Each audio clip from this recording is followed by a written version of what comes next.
Penguin Random House Grupo Editorial presenta El umbral de la eternidad, de Ken Follett, narrado por Xavier Fernández.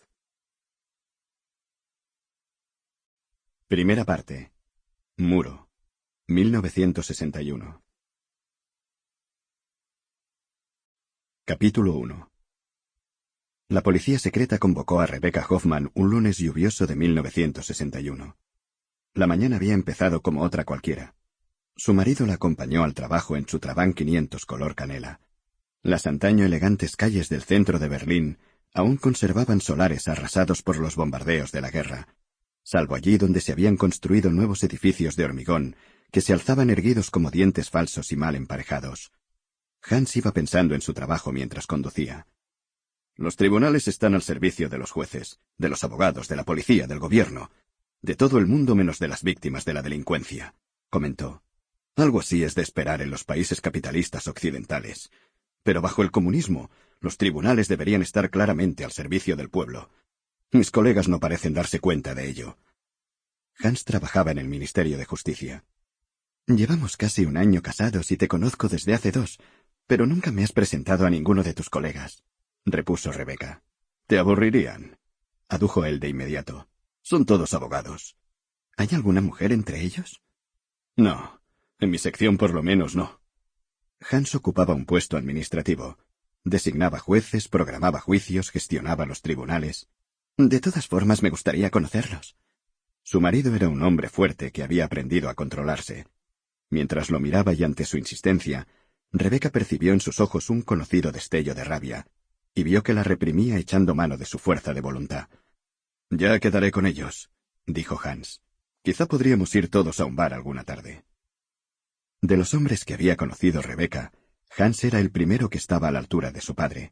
Era seguro y autoritario, pero siempre la escuchaba. Tenía un buen trabajo. No mucha gente disponía de coche propio en la Alemania Oriental.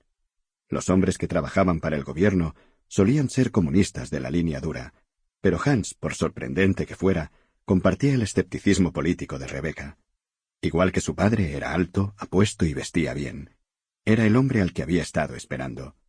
Durante su noviazgo, solo dudó de él en una ocasión y de forma muy breve. Habían sufrido un accidente de tráfico sin importancia. La culpa fue del otro conductor que había salido de una calle lateral sin detenerse. Cosas como esas sucedían todos los días, pero Hans se puso hecho una furia. Aunque el daño sufrido por ambos coches era mínimo, llamó a la policía, les enseñó su carnet del Ministerio de Justicia y consiguió que detuvieran al otro hombre por conducción temeraria y lo llevaran a la cárcel. Después se disculpó con Rebecca por haber perdido los estribos. Ella, asustada ante su afán de venganza, había estado a punto de poner fin a la relación. Pero Hans le explicó que ese día no era dueño de sí mismo por culpa de las presiones del trabajo, y ella decidió creerlo. Su fe se había visto justificada. Hans nunca volvió a hacer nada semejante. Cuando llevaban un año saliendo y 6 meses durmiendo juntos casi todos los fines de semana, Rebecca se preguntó por qué no le proponía matrimonio. Ya no eran unos niños. Ella tenía entonces 28 años y él 33, así que fue ella quien se lo pidió.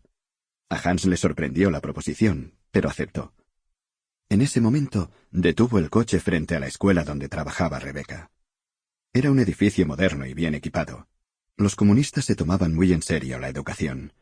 Frente a las puertas de la verja, 5 o 6 chicos mayores esperaban fumando cigarrillos junto a un árbol.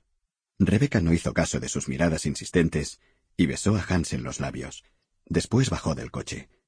Los chicos la saludaron con educación, pero ella sintió la avidez con que esos ojos adolescentes devoraban su figura mientras cruzaba el patio de la escuela sin esquivar los charcos. Rebecca pertenecía a una familia con inclinaciones políticas. Su abuelo había sido socialdemócrata y miembro del Reichstag, el Parlamento alemán, hasta que Hitler llegó al poder. Su madre, concejala del ayuntamiento durante el breve período de democracia que vivió el Berlín Oriental tras la guerra, también por el Partido Socialdemócrata.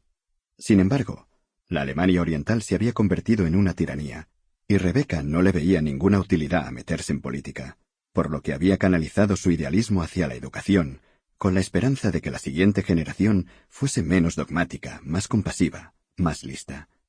Al llegar a la sala de profesores, consultó el horario de sustituciones en el tablón de anuncios. Le habían Sample complete. Ready to continue?